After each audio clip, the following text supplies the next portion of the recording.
Liar. Everywhere. On netrootsradio.com.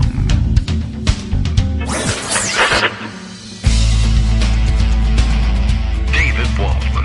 Kagro. In the morning. Now, here's David Waldman. Hey, good morning, everybody. How you doing? It is Tuesday, July 13th, 2021. Ready for another show? I am, I guess. I don't know. I'm here. You're here. Doesn't that make it our time? Yes, it is. Welcome to your time, our time. Bill running a little bit late, apparently, this morning. He's got the tweet out, but I just thought, oh, well, I can always rely on... No, just kidding. Just rely on Bill for the first couple minutes of the show, and he just tweets, hey, I'm running late. Oh, my God. I'll just say, all right, let's go. Let's launch the show. Here's Kagro X, and I'm here. I have some stories for you, stuff to share. Today's Tuesday. That means we get Joan McCarter sharing stuff at the end of the show during our 10:30 segment. Can we wait that long? I don't know if we can hold out that long. Congress mostly back and in session. The Senate back and allegedly working towards an agreement on a reconciliation package. So that's good news. Everything seems to be on track, but you never know with these weirdos in Congress whether or not they're going to let this thing go through. But we'll catch up on some of that, discuss that, I am sure, with Joan. I feel like last week I ended things by saying we have to remember to discuss something in particular with Joan that was going on, and I immediately knew that I would forget whatever that was, and true to form I have, so I was right once again last week when I said I wouldn't remember, but maybe I didn't say it at all. Maybe checking the tape will reveal that to be a false memory, and I've gotten nowhere. Plenty to round up today as usual, and thinking off into the future. Plenty, let me see. I certainly put a couple of stories together, and then my eye was just grabbed by headline at the top of the front page over at Daily Kos, Mark Sumner writing. That always gets my attention as well. Trump Organization says Alan Weisselberg is no longer CFO, so everything's just peachy now. I guess you can stop prosecuting them now. Is that the idea? I don't know whether... it is possible that Donald Trump really does think like that. Well, if we fire the guy as CFO, then you got to stop your criminal case against the Trump Organization because there's no more problems anymore.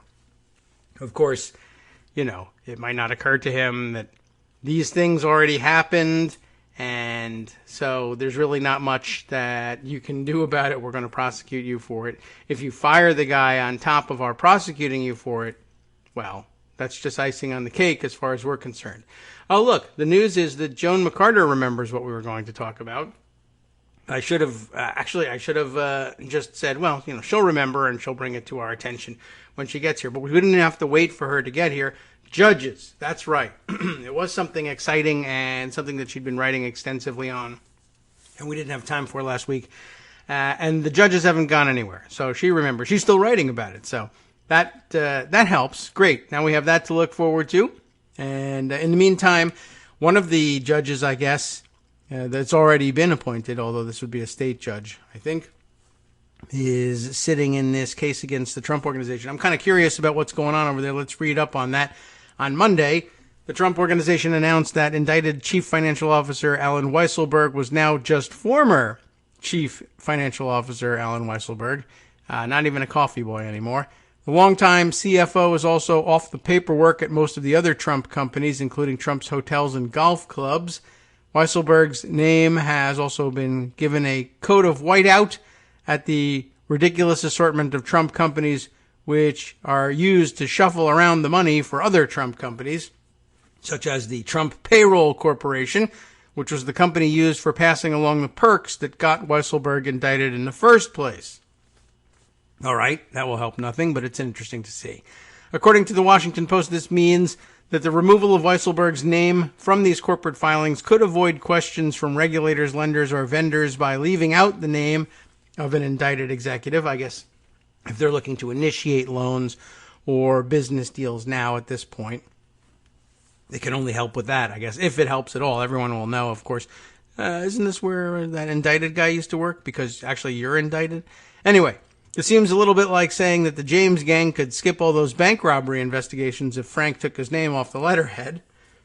As CNN notes, the until yesterday CFO was just indicted for allegedly running a 15-year tax fraud scheme at all those Trumpian companies. It seems unlikely that any of those regulators, lenders, or vendors are going to forget about that at any time in the next, say, 5 to 10 years, especially since it seems highly unlikely that Weisselberg is going to be the last officer at the Trump Organization to face consequences for treating financial law as optional. As NBC News reported back at the beginning of the month, the 15-count indictment against Weisselberg is indicative of two things. The other 13 counts are for show, I guess, but it's indicative of two things taken together. The now former CFO seems not ready to flip at the moment, and this is highly unlikely to be the end of the investigation underway by Manhattan District Attorney Cyrus Vance, but the fact that Weisselberg is currently pleading not guilty isn't an absolute sign that he's locked in position.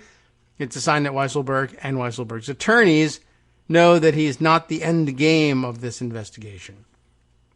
Since Vance and a number of other investigations are really aimed at the guy whose golden letters are over the door, there's no point in trying to make a deal too early. Weisselberg's team will sit back for the moment and see what Vance produces on his own. If it becomes clear that Vance absolutely needs the just ousted CFO's help to nail down charges against Trump, then Weisselberg will be in an excellent position to bargain away the indictments he's currently facing. If it starts to sound like Vance might pull up a net full of Trumps on his own, expect Weisselberg's attorneys to be on the horn immediately, looking to spill while what he has to sell still holds value. In any case, the change in Weisselberg's role at the Trump Organization appears to be nothing but a transparent effort to put a pretense of distance between the company and the guy facing 15 counts of tax fraud. Weisselberg isn't actually leaving the company, and it seems that his actual role isn't really changing beyond where his name appears on the paperwork. The only evidence that Weisselberg should be worried is a statement that came from the other guy on July 1st, "I'm with him all the way." Well, you know that usually means doom. Well, let's see. This all, of course, makes it worth setting the Wayback Machine to 2018, when Trump loudly defended Michael Cohen as someone I've always liked and respected, and as someone who would not flip on him despite the horrible witch hunt and the dishonest media. And that all turned out so well for Cohen and, of course, Trump himself. But as NBC News makes clear, the fact that the first set of indictments made by Vance didn't include a laundry list of charges aimed at Trump may be disappointing, but it's an indication of an investigation that's proceeding in a way that is very carefully crossing the T's and dotting every I. We hope so. If the evidence is there of Trump's direct involvement in the fraud and disdain for legal governance, it seems to be the hallmark of the Trump Organization, it will likely come forth in time. On the other hand, Trump didn't employ Weisselberg for nothing. On paper, at least, the 500-plus entangled corporations, many of which have, or at least had, Weisselberg occupying the same CFO role, may actually make it difficult to find Trump's signature in a spot where he is clearly knowingly approving an illegal act. As Cohen made clear during his testimony to Congress, Trump was very good at making clear to underlings what he wanted them to do while not saying it outright. Alan Weisselberg may not be ready to flip at the moment, but somewhere he and his attorneys better be building a very thick dossier of what they have to offer when the time comes, because there's no one left at Pennsylvania Avenue who's going to see that the ex-CFO gets a nice, fast pardon. Unless we, I guess, find out definitively the answer to whether or not Trump was a believer in the idea of leaving behind secret pardons that could be unsealed at the last possible moment, even when he was no longer president. I'm almost interested in seeing whether he actually tries that or not, but I prefer to think of it as everybody's going to jail if you haven't had your pardon already. So, okay, we have that to look forward to. Definitely something to keep tabs on. I want to catch up on a few other items as well, things in pocket and floating around on Twitter this morning, but saving that one for you. Let's see. Other news. There is yet another book, still not entitled. I'm still waiting for somebody to use the title. Just Trump Sucked, and here's why. But essentially the same thing. Everybody now, I guess, having covered him for 4 years and having discovered just how widely he'd be willing to depart from the law, or how often he'd be willing to depart from the law, and his disdain for understanding the role he was in, etc., etc. Now all coming out in book form. This a continuing 10-year plus trend for the Washington press corps, and it's really quite disturbing at this point. Although I certainly don't feel like people weren't telling us that he sucked at the time, but I don't know. And some of these details, I guess, only come out in the end because they only get people to spill the beans when it's all over. But here we go. We're in for another one. The Washington Post excerpts the first parts of this under the headline today of "I Alone Can Fix It" book excerpt. Apparently that's the title of the book, is "I Alone Can Fix It," of his, I guess, infamous 2016 campaign, quote, "I Alone Can Fix It" book excerpt, ready now, inside Trump's election day and the birth of the, quote, big lie. I think it was probably born before then, but that's not really what we're here to dispute today. At the end of a tumultuous day, the subheader begins, the defiant president, he's a maverick, the defiant president refused to accept the signs that he was losing the White House contest to Joe Biden. I won in a landslide, and they're taking it back, Trump told advisors. Before I dive in, because this looks to be a extensive piece, and I guess we'll have to make some decisions about how much of it we'll actually read through. I will share with you, I'm going to have to move this into another column, I guess. Share with you the tweet that brought it to my attention, which means the excerpt that most interested the person sending the tweet, the sender here in this case, Ryan Goodman. Many of you may follow him on Twitter. That's where the comment was made. Former special counsel at the Department of Defense, co-editor-in-chief currently of Just Security, so we hear his name quite frequently, professor at NYU Law School. And I guess the part that moved him to excerpt from the article was this, that Defense Secretary Esper, speaking on the record in this, in the book, and then excerpted, and I guess that's why he's interested in it. Again, Goodman, a former special counsel to the Department of Defense. Defense Secretary Esper, quote, repeatedly told his deputies that he wanted this election to be indisputably clear who had won. He had feared that anything less might give Trump some shred of a reason to call out troops. So apparently that a very real fear among people, I guess, who felt some responsibility to the nation, but who also served during the Trump administration. So let's take a look at the excerpting in the Washington Post here. Oh, no, I'm going to have to do it this way and click on it this way in order to get to the full piece here. All right, let me see. As I'm scrolling, yeah, it's looking like this is going to be an extensive thing. But all right, let's take a look at it. We might as well. It's of interest this morning.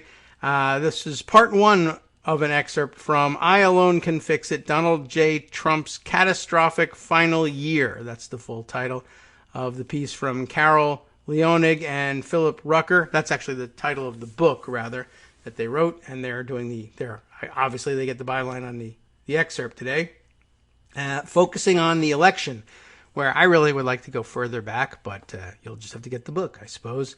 By the way, the cover photo illustrating the book is Trump peeling off the mask that he wore after his, I guess, triumphant / shuffling return from the hospital, from Walter Reed, where after he contracted the coronavirus and made sure to scramble all the resources of the federal government to get him the latest and greatest miracle cures, which he, of course, then promised to every vulnerable senior in America, and basically did nothing to deliver. 400,000 plus people dead since then, and an additional, 28 million infected, but never mind all of that. Finally, Election Day had arrived. We're going to skip forward to the election here. The morning of November 3rd, 2020, President Trump was upbeat.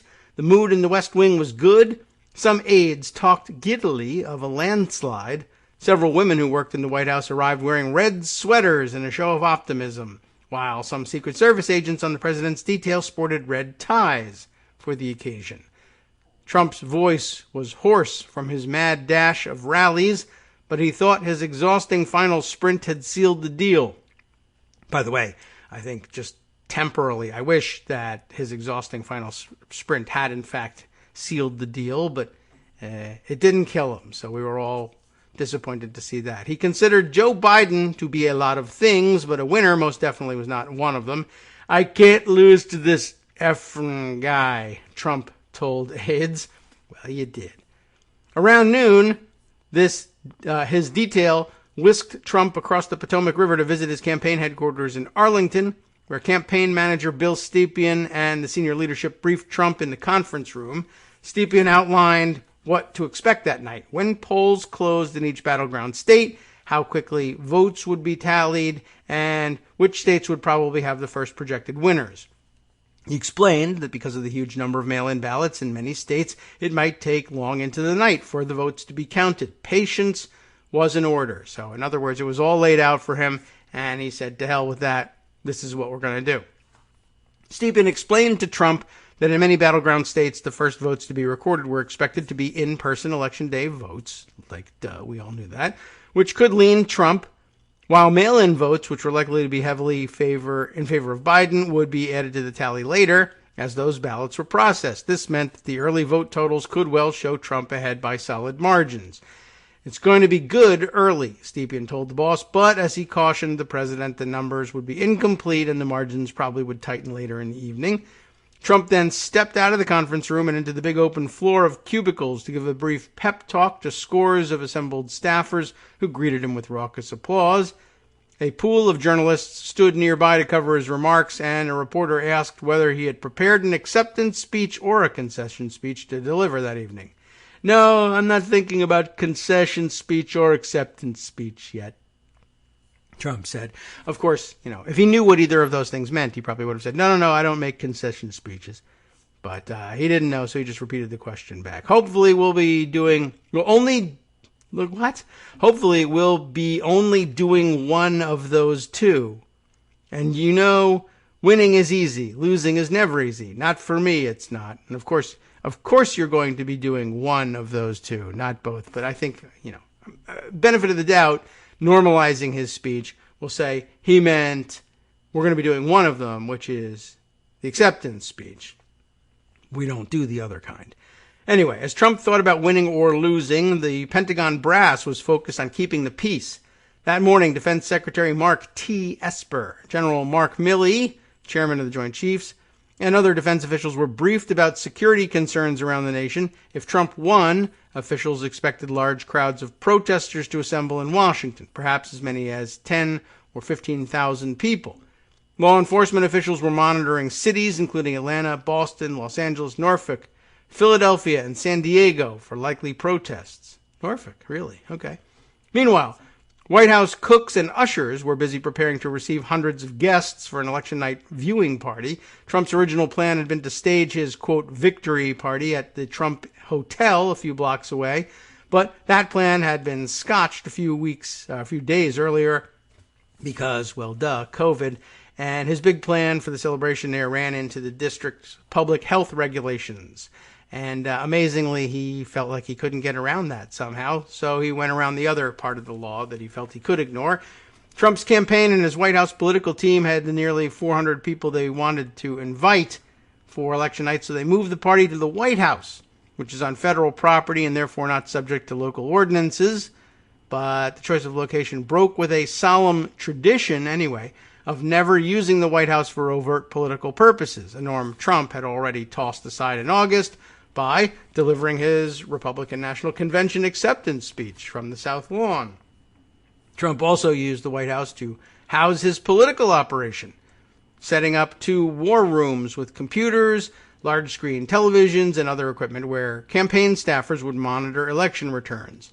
The larger of the 2 war rooms was in government office space at the Eisenhower Executive Office Building, which is next to the West Wing and part of the White House campus, where roughly 60 staffers would have workstations from which to receive up-to-the-minute information from battleground states and track precinct data. The smaller war room was in the map room on the ground level of the White House residence. Steeped in history, the map room took its name from World War II when President Roosevelt turned it into a situation room with maps to track troop movements and to receive classified information on the war's progress. Trump's most senior aides planned to work through the night in the map room, now transformed into the campaign's command center, where Stepien and his top deputies could analyze data and stay close to the president to brief him in person as needed. It was never needed because he doesn't understand the information anyway, but you know how it goes. This and other episodes recounted in this book are based on hundreds of hours of interviews with more than 140 people, including the most senior Trump administration officials, friends, and outside advisors to the 45th president. This is actually the part that's not juicy and revealing, but records their methodologies. And in fact, we'll just move on to the next bit of the excerpt. This is somewhat interesting. House Speaker Nancy Pelosi had been working toward this night for 4 years. For her, election night in 2016 had been a nightmare, and she was determined not to allow a repeat in 2020. That night was like getting kicked in the back by a mule over and over again, she said in an interview. I don't know how often she's been kicked by mules at all, but whatever. The California Democrat recalled thinking that night about Trump's surprise victory. It can't be true. It can't be happening to our country. We all felt that way anyway. Pelosi added, "You understand that this is not a person of sound mind. You understand that. You know that. He's not of sound mind. When he first got elected, I was devastated because I thought Hillary Clinton was one of the best prepared people to be president. Better than her husband. Better than Obama. Better than George W. Bush." This is interesting. Maybe not better than George Herbert Walker Bush, because he had been a vice president. I don't think any of the other people I just mentioned would deny, though, that she was better qualified, better experienced, all the rest of it. So the idea that he would get elected was shocking. It was shocking. True. Now switch over to Mitt Romney, who had been less shocked by Trump's election. He had watched firsthand as the Republican Party was radicalized by the far right, but was just as determined to prevent a second Trump term. The senator from Utah, this is interesting, said in an interview that as he watched the election returns in California with his wife, Ann, son, Craig, and other family members, and felt a pit in his stomach. The early numbers looked surprisingly good for Trump. Biden was struggling in the quadrennial bellwether of Florida, even in Democrat-rich Miami-Dade County. "I think he's going to win," Romney recalled telling his family. "Those polls were way off. I think he's going to pull it out." Well, of course, that was a bad prediction, but I understand the feeling of doom. But I just wanted to note again for the record. I mean, I know he wasn't going to pull up his tent stakes and sell everything in California because he doesn't have to. He was an automatic given for the Senate in Utah. But just, I mean, are any listeners in Utah that aren't, I guess that wouldn't already, probably nobody that would be shocked to find out that the senator from Utah actually really lives in California. I think that was probably understood even when they elected him. Anyway, at the White House, people liked what they were seeing. There was a party atmosphere. Staff hung out in the West Wing offices chatting until at least 9 p.m. Woo-wee, late. National Security Council officials celebrated in the Roosevelt Room. White House Chief of Staff Mark Meadows served beer and food in his corner office. I'm sure he wasn't serving it. There was beer and food in his corner office, and people came there and ate it. Another group of aides lingered outside White House Press Secretary Kayleigh McEnany's office, known as Upper Press, in the residence. Scores of guests, cabinet secretaries, members of Congress, television stars, and other dignitaries were drinking and milling around, mostly without masks, of course, save for HHS Secretary Alex Azar, who kept his on. After a few too many swigs of wine and beer, some guests became rather animated as the night progressed. Upstairs, in the first family's private quarters, Trump was glued to the television. Of course he was. He alternated between watching from his bedroom alone and from a family room with Melania, where with other family members and some of his most trusted aides, including Hope Hicks. How does she do it? Watched in his bedroom in the family room with Hope Hicks, who wasn't family. Senior advisors, including Stepien, Meadows, McEnany, Jason Miller, the rapist, Stephen Miller, the Nazi, and Ronna McDaniel, the crypto Romney, were in the map room. Members of the president's family, Don Jr., Ivanka, Jared, Eric, and his wife Lara, who worked on the campaign, came in and out much of the night, as did a pair of special party guests, Fox News stars Laura Ingraham and Jeanine Pirro. So in case you were wondering when we were going to get to the part about too many swigs of wine and beer, we're there now. Okay. Almost time for our first break here. So actually nothing super surprising, but setting the scene. Maybe that means we'll have to read a little bit more when we're done with the break. They all turned to Matt Oskowski perhaps, for updates, sometimes as often as every few minutes. What's happening now? What about now? He's the data cruncher. Oskowski sat in front of a computer and performed real-time analysis of precinct data to stay ahead of state calls and spot any trouble on the horizon. All that very interesting. I think really what we should be getting to before we cut out. One Trump confidant who stayed mostly out of the map room was Rudy Giuliani, who set up his own camp with his son Andrew, who worked then at the White House, inviting all the athletes to come and have fast food, right? Staring intensely at his laptop, watching vote tallies as people milled about, and then we'll tell you exactly what made his scene so odd right after this break. Well, he was in it. Hi, it's me, David Waldman, your host for Kagro in the Morning. I have good news to report. Many more listeners like you are making critical contributions that keep our show on the air. Makes good sense, of course, and patreon.com, Patreon.com, makes it simple. Now you can make easy, secure, recurring monthly contributions to support our show. Patreon.com/KagroX gets you straight to our donation page. Maybe you'd like to thank us for helping keep you sane during the Trump era. Maybe you're looking forward to in-depth explanations of what's going on in the Biden administration. Whatever it is that keeps you listening, we need your help to keep bringing it to you. And hey, if you happen to prefer using PayPal or even the Square Cash app, we're up and running with those options too. Thanks again, everyone, for all of your support. We literally could not do this without you.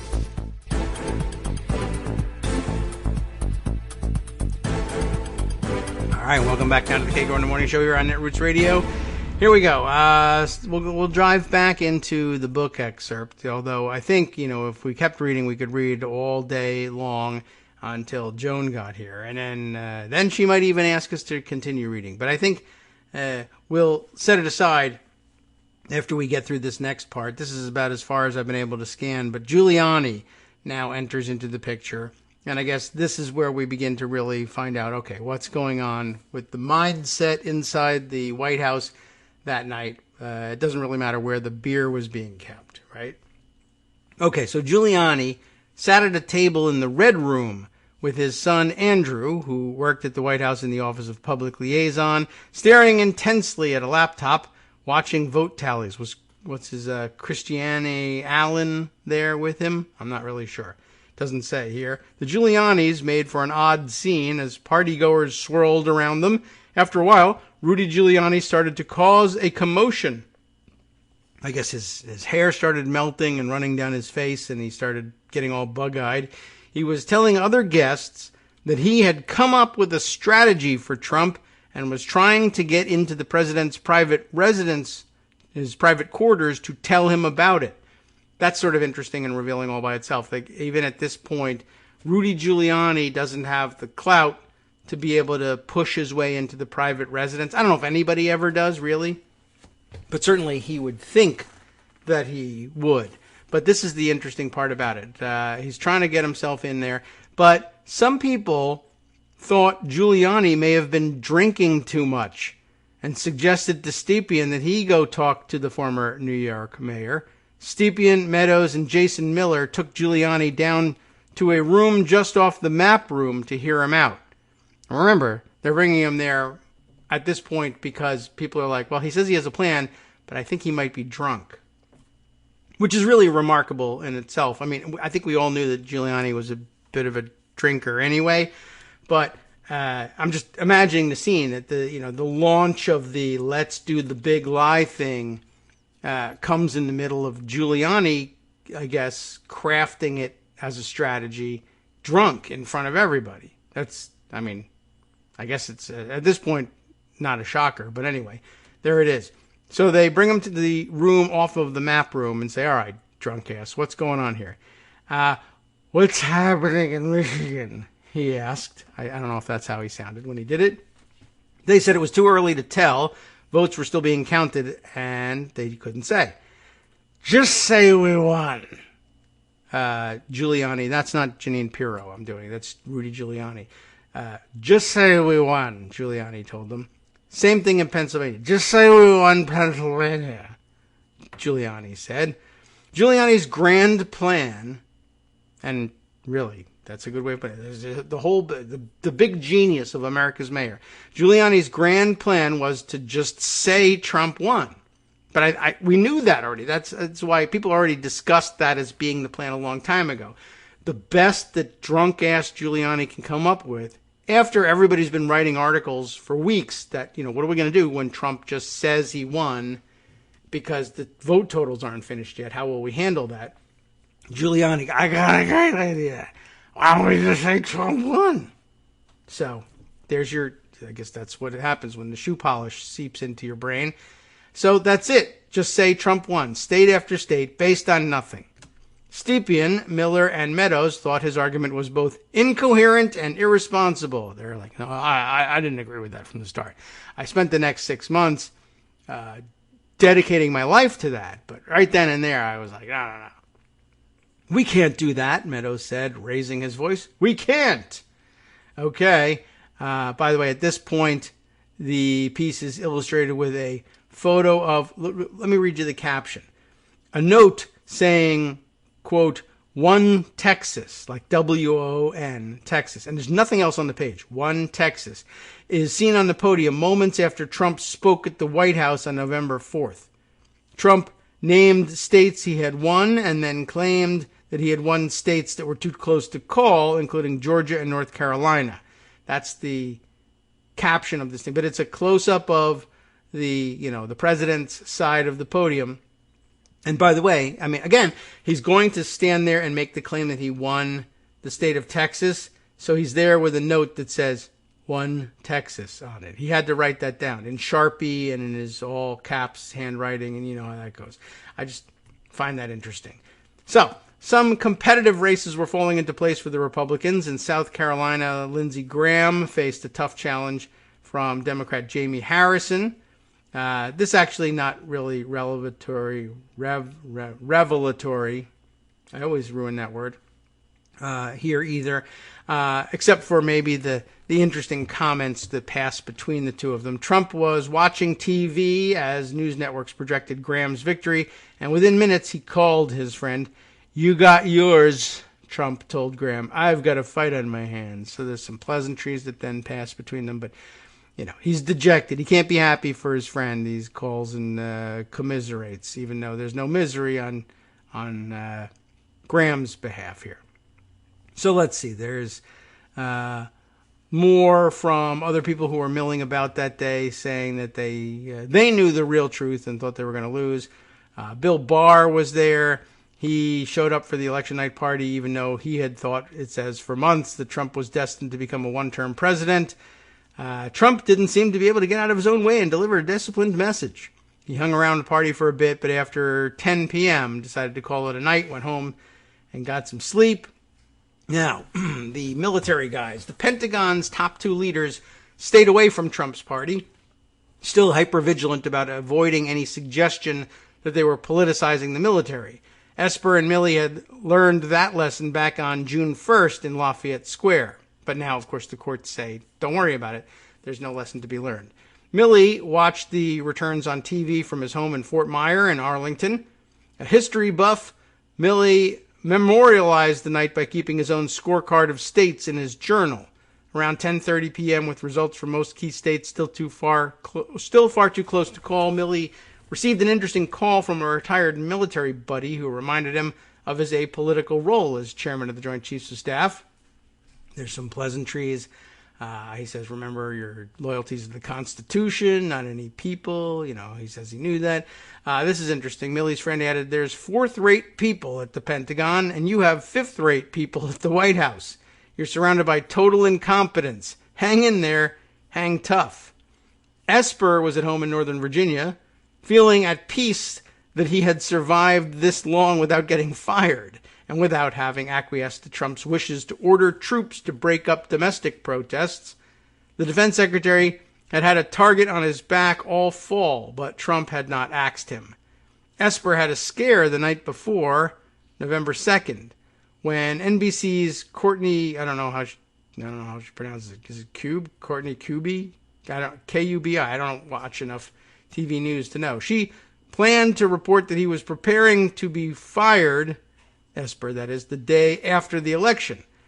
And he had updated his resignation letter and was quietly advising members of Congress about renaming Army bases named for Confederate generals as a sort of mic drop to fortify his legacy. You remember that period of time. Esper believed that if NBC published the story, it would signal that he was on the verge of resigning and prompt his premature firing, so he raced to stop it. He directed his aides to try to convince NBC that the information could be overhyped. It was true that Esper had been consulting with congressional committees about renaming the bases. It was also true that he had prepared a resignation letter, as many Trump appointees had, but he had no imminent plans to submit it. In truth, Esper expected that Trump would fire him after the election, but was hoping to hold on if he could, at least for a few days after the election. He was worried about what Trump might try to do with the military if he were not at the helm. Only this guy can fix it this time. Esper warned Kubi, I have no idea who that person is, that publishing her story could result in a more compliant acting Secretary of Defense, which could have worrisome repercussions. The story was held as they tussled back and forth. Esper was a lifelong Republican and had worked at the Conservative Heritage Foundation, as well as for Republican Senators Bill Frist and Chuck Hagel, but he told his closest colleagues that as he watched TV news anchors cover the election results, he found himself rooting for the Democrat. Esper had worked with Biden and his Secretary of State in waiting, Anthony Blinken, when he was a senior staffer on the Senate Foreign Relations Committee. He had confidence that they were serious, stable people who cared deeply about shoring up national security. Esper couldn't say the same about Trump. In fact, Trump had privately indicated that he would seek to withdraw from NATO and to blow up the U.S. alliance with South Korea should he win re-election. When those alliances had come up in meetings with Esper and other top aides, some advisors warned Trump that shredding them before the election would be politically dangerous. Yeah, the second term. We'll do it in the second term, Trump had said. That's great. So, standard operating procedure for Trump, of course, hide the ball until, after the election if the idea comes up too close to it. But then again, it's something he hinted at all along. So I guess we couldn't really say that it was going to come as a surprise to anybody. All right, I think we're going to drop this at this stage, even though maybe the juiciest stuff is yet to come, with Trump reacting to the news being announced on Fox. For instance, the call in Arizona, I think, prompts this here. Trump, who had been watching Fox, was livid. He could not fathom that the conservative news network he had long considered an extension of his campaign, I wonder why, was the first news organization to call Arizona for Biden. This was a betrayal. His top advisors, who had been in the map room at the time, rushed upstairs to see the president. Giuliani, I guess finally seeing people blocking for him, followed them. They're calling it way too early, Oskowski told Trump. But It was what it was. This thing is close. We still think we'll win narrowly, and not just us. Doug Ducey's modeling people show us winning. Ducey, Arizona's Republican governor, and his political team had kept in close contact with Trump's aides. That hardly reassured the president. Ready for this? What the F, and they print it here in the Post as, F dash dash dash. What the F is Fox doing? Trump screamed. Then he barked orders to Kushner. Now he's serious. He's talking to Jared. Call Rupert. Call James and Lachlan. And to Jason Miller, go rape somebody. But he actually said, get Salmon, S-A-M-M-O-N. I don't even know who that is. Get Hemmer, one of the, Hemmer I recognize. It's Salmon, one of the Fox anchor guys. They've got to reverse this. The president was referring to Fox owner Rupert Murdoch and his sons. We know that. As well as Bill Salmon. Thank you for telling me who he is, the top news executive at Fox.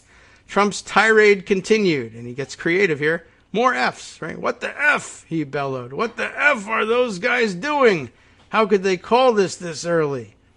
Skowski again tried to soothe the president. They're calling this way too early. He said, this is unbelievable. Except it was right. Giuliani now, I guess, gets his moment. Pushed the president to forget the Arizona call and just say he won. Step into the East Room and deliver a victory speech. Never mind that Meadows had earlier snapped at Giuliani. He was too drunk to remember that, I'm sure, and said the president couldn't just declare himself the winner. Just go declare victory right now, Giuliani told Trump. You got to declare victory now. Giuliani's interjection of this just say you won strategy infuriated Trump's campaign advisors, who then suddenly all went along with it for the next year of their lives. It's hard to be the responsible parent when there's a cool uncle around taking the kid to movies and driving him around in his Corvette. One of the advisors recalled. The guy with the melting hair polish in his, running down his face is the cool uncle in this, by the way. When we say the president can't say that, being responsible is not the easiest place to be when you've got people telling the president what he wants to hear. It's hard to tell the president no. It's not an enviable place to be. Well, that's normally the case with a normal president. But when crazy a-hole is president, I guess that's, that much more uncomfortable. But nobody will tell him, no, you can't just kill people. No, you can't just call the bone saw guy. You can't just kidnap entire states, whatever. But it's not working. So once they got away from the president, Kushner did call Murdoch. Miller tried Salmon but couldn't reach him. Other Trump aides pitched in. Kellyanne Conway reached out to Bayer and McCollum, who were on the air. That's hard to get through, I think. Hicks, how does she do it? Well, she had worked under Lachlan Murdoch at the Fox Corp between her White House stints. Remember that she left at one point? Anyway, she reached out to Fox Corp Senior Vice President Raj Shah, a former Trump spokesman, to track down a number for Jay Wallace, the president of Fox News. Conway talked to Brian Sitchik, a longtime Trump advisor based in Arizona, who assured her, this is irresponsible. Here in Arizona, we have way too many votes left to count. And hey, they still think they're counting them out in Arizona. All right. Well, anyway, I think you get the sense of what's going on. And then eventually, I guess they do just take drunk Giuliani's advice and they walk out and he says, we're winning. But Trump does we were winning, but then all of a sudden it was just called off. Literally, we were just all set to go outside and celebrate something that was so beautiful, so good. Trump rattled off states he had won. Florida, Ohio, Texas, and those he did. And then claimed that he had already won states that were too close to call, including Georgia, which he didn't, and North Carolina, which he did, I think, right? He bragged about his leads in some states, like Pennsylvania, and falsely claimed to be winning Michigan and Wisconsin. Anyway, you know what happened with that. Let's see if there's any more stuff here. Oh, okay. Let's see. So then Trump goes on to make his crazy speech for the night. This is a fraud on the American public. This is an embarrassment to our country. We are getting ready to win this election. Frankly, we did win this election. We did win this election. So our goal now is to ensure the integrity for the good of this nation. This is a very big moment. This is a major, I love it when he uses major fraud on our nation. We want the law to be used in a proper manner. So we'll be going to the U.S. Supreme Court. We want all voting to stop. We don't want them to find any ballots at 4 o'clock in the morning and add them to the list, okay? It's a very sad moment. To me, this is a very sad moment. And we will win this. And as far as I'm concerned, we already have won it. Of course, the big lie right there, born an extraordinary accusation, as they say, for any political candidate to make about any election, much less for a sitting president to make about the country's most consequential election. Trump was telling the 74 million people who voted for him not to trust the results. Watching from California, where he was actually living, as opposed to Utah, where he represented, Romney was heartsick. He makes a blah, blah, blah anodyne comment. Pelosi watched Trump's speech in horror. It was just a complete, total manifestation of insanity, she recalled in the interview. But, no one would ever say this at the critical moments. Just us. And then we would end up finding ourselves banned from Twitter for saying such horrible, awful things about a sitting president. How could you possibly do that? All right. So there you go. There's a little bit more detail to go on, but I don't think any of it was really unknown to us. Just sort of setting the scenes, because that'll be the next couple of days' discussion, I think, now that they've decided to excerpt their book, recalling all of the things that they should have told us contemporaneously at the time. Still not loving this trend. Okay, other things to share with you. There's plenty. Let's do the dry stuff of the budget and reconciliation news segment for the day, since we're going to have that on our plates, and Joan will be joining us at the end of the next hour. We can at least lay the groundwork so that we can just have our chat and we don't have to spend too much time on the background. I grabbed this from Roll Call, total shift of the feeling of the show here, but this is actually the news part.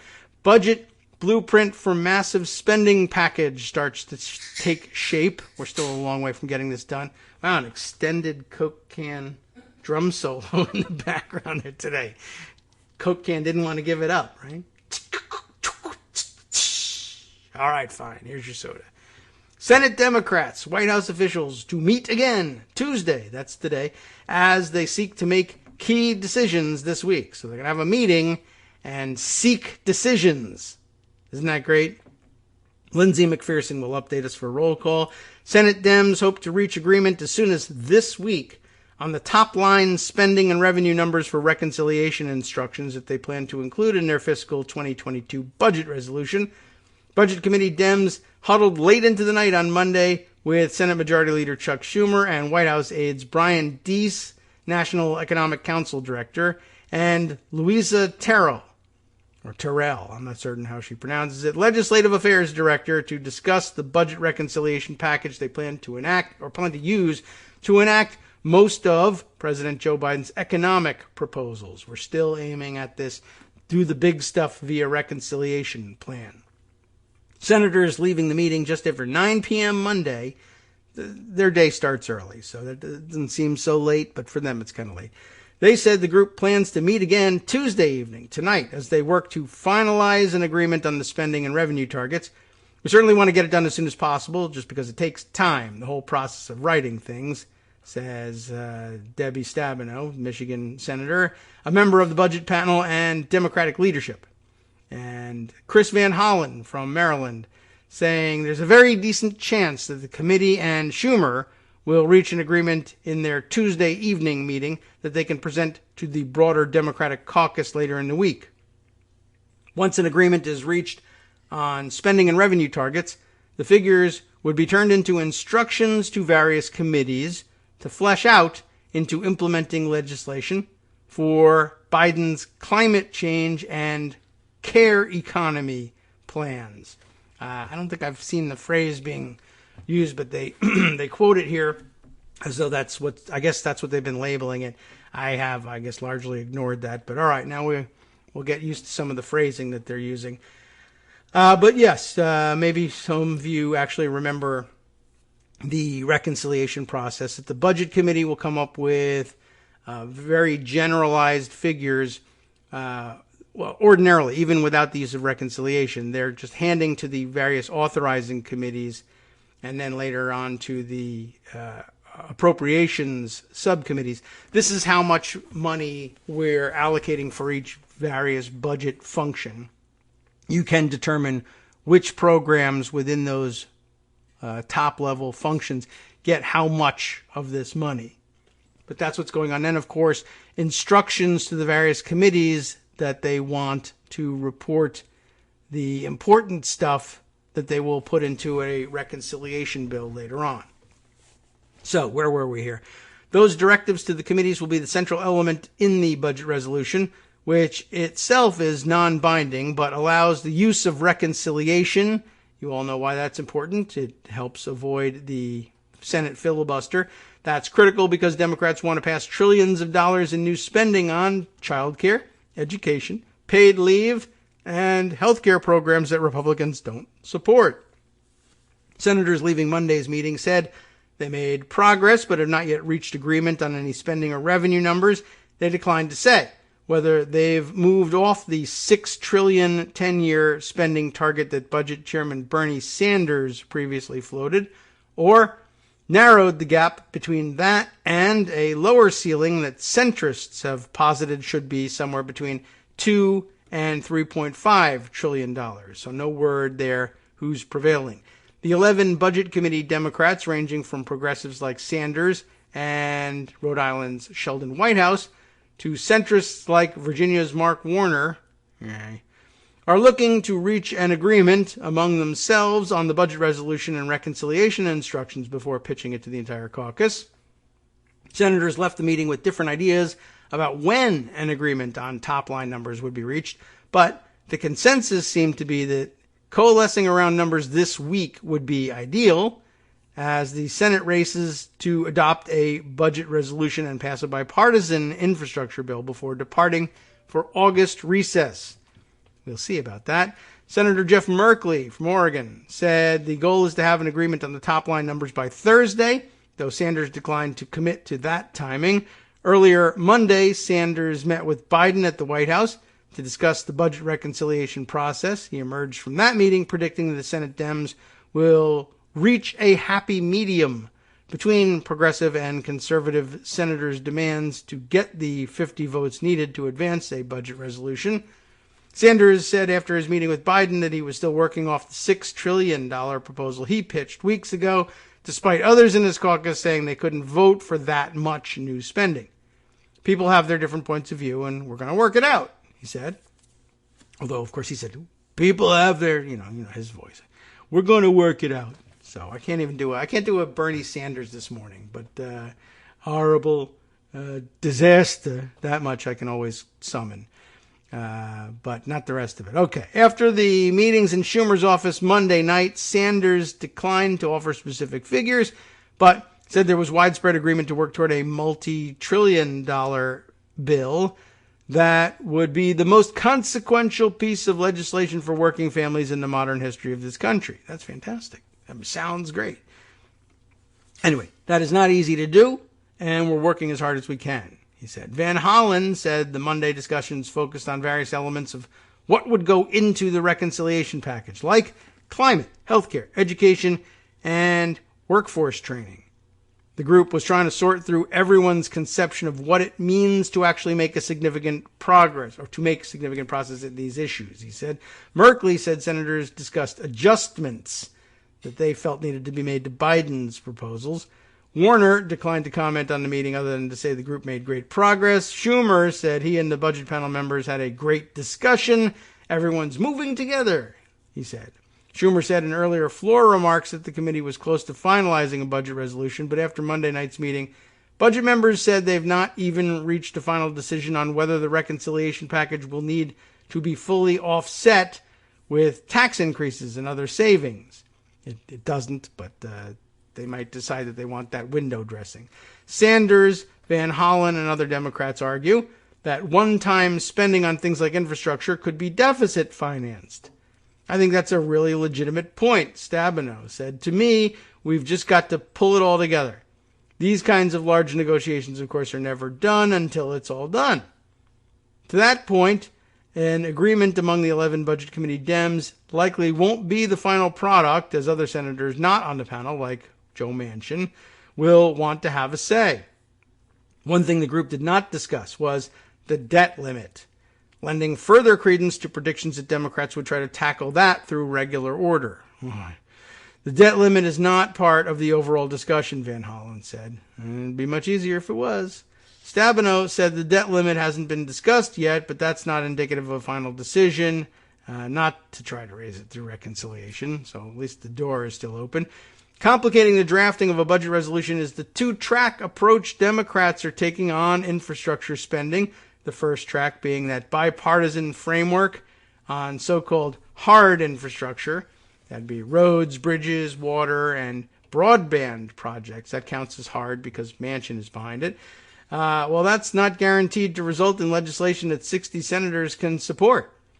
We're proceeding on the expectation that we'll have a two-track process, Van Hollen said, but he acknowledged that the fate of the bipartisan bill is uncertain, especially as Republicans are raising concerns about the offsets. Susan Collins, who's deeply troubled, one of the senators that negotiated the framework, said there are a lot of issues that remain to be resolved. One of the revenue raisers in the bipartisan framework some Republicans have taken issue with is increasing the IRS budget by $40 billion over 10 years to step up tax enforcement. Remember, it's interesting that they're even discussing that as a revenue raiser as opposed to a cost center there or a spending measure. The bipartisan group predicted that spending would net $100 billion in revenue over the same period, but that has not materialized in the CBO's analysis of the proposal, according to John Tester of Montana. They're charging for the additional IRS spending, but not the money coming back from the additional enforcement. At least that's my understanding, said Tester, a member of the bipartisan group developing that infrastructure bill. Nonetheless, Tester predicted negotiators would figure that out and work through the other issues this week.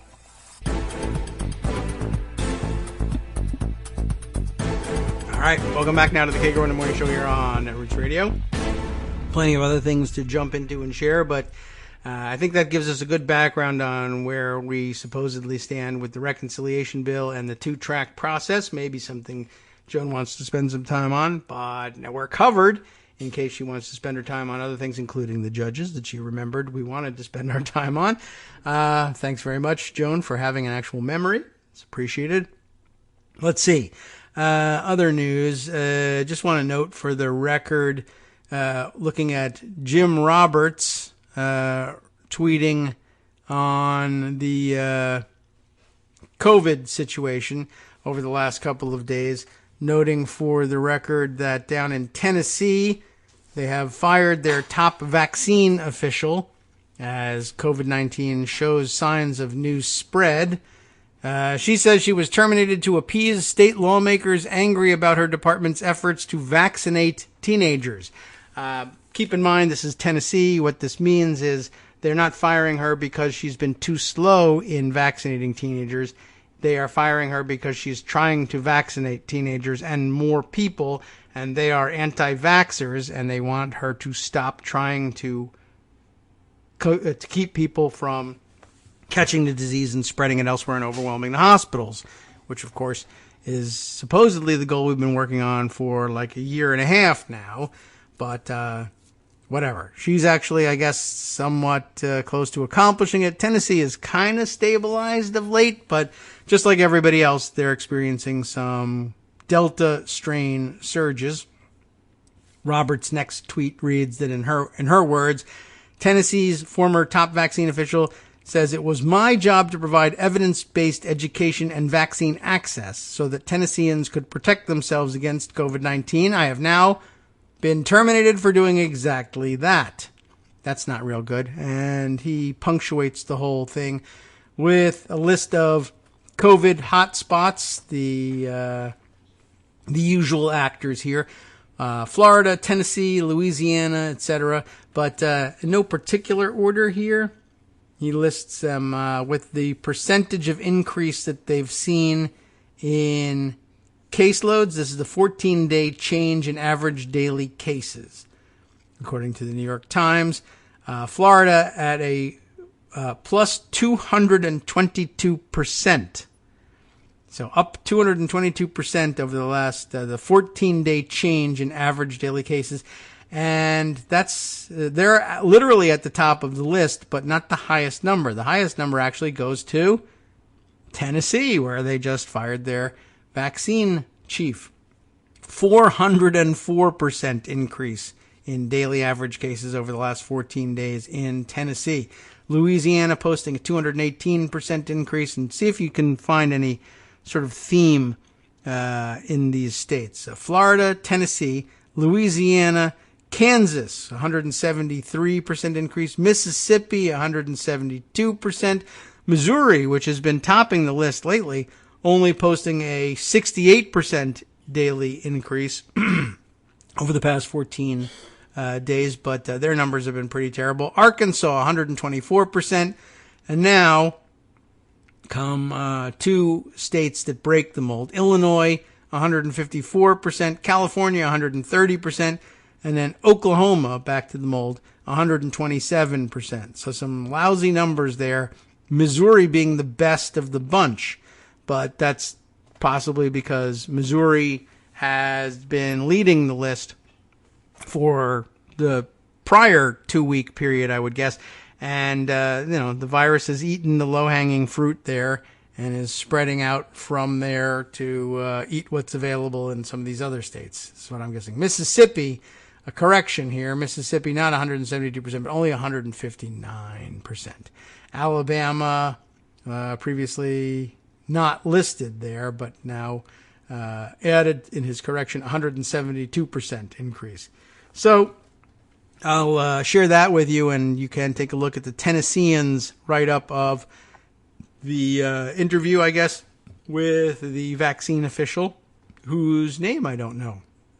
Maybe I should click through just to get that. Dr. Michelle Fiscus. Not, I guess so. Everybody wants to fire the people whose surnames begin with F here. Fiscus. Dr. Michelle Fiscus fired on July 12th amid questions on youth COVID-19 vaccines. And she gives her explanation. Probably not a bad use of our time to read through that, but a little specific, I guess. Let's move on to a couple of other interesting tidbits here. Let me jump back to Haiti, because things are still not clear about what's going on there. And then I'll see if we can't add a few more quick hits here. CNN reporting yesterday in this already confusing situation, several tied to Haiti assassination plot were previously U.S. law enforcement informants. Sort of a seedy world, of course, not terribly surprising. But between this and a New York Times piece, U.S. investigators, says here, arrive in Haiti to aid in the Moise, I forgot the pronunciation already, Moise murder case. And between these two pieces, the New York Times is the longer and more involved here. It's emerging that, remember yesterday we found out that it was alleged that the people involved in the actual assassination itself might have been hired through a Miami or Florida-based security company.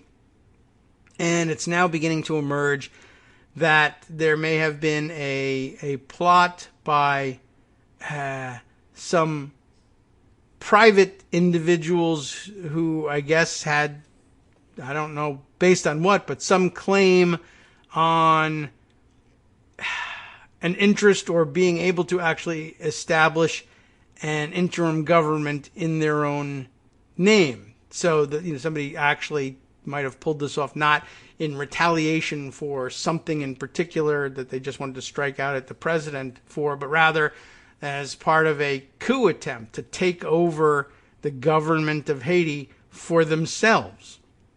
The shorter read here, I think, also touches on this weird angle, that being the CNN discussion of those being tied to the assassination plot being law enforcement, U.S. law enforcement informants.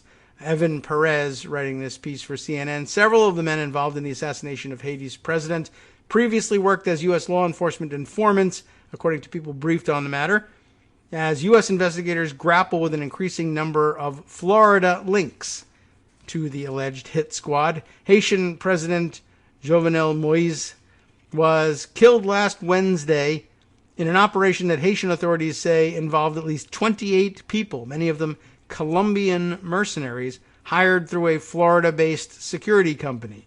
At least one of the men arrested in connection with the assassination by Haitian authorities previously worked as an informant for the U.S. DEA.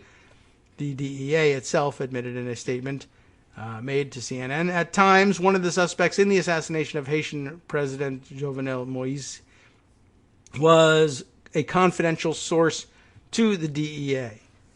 Following the assassination, the suspect reached out to his contacts at DEA. A DEA official assigned to Haiti urged the suspect to surrender to local authorities and, along with a U.S. State Department official, provided information to the Haitian government that assisted in the surrender and arrest of the suspect and one other individual, the DEA said. The DEA said it is aware of reports that some of the assassins yelled DEA at the time of their attack. The DEA said in its statement that none of the attackers were operating on behalf of the agency. I should hope not. Other suspects also had U.S. ties, including working as informants for the FBI. The people briefed on the matter said. The FBI said in response to CNN's reporting that it doesn't comment on informants, except to say that it uses lawful sources to collect intelligence as part of its investigations.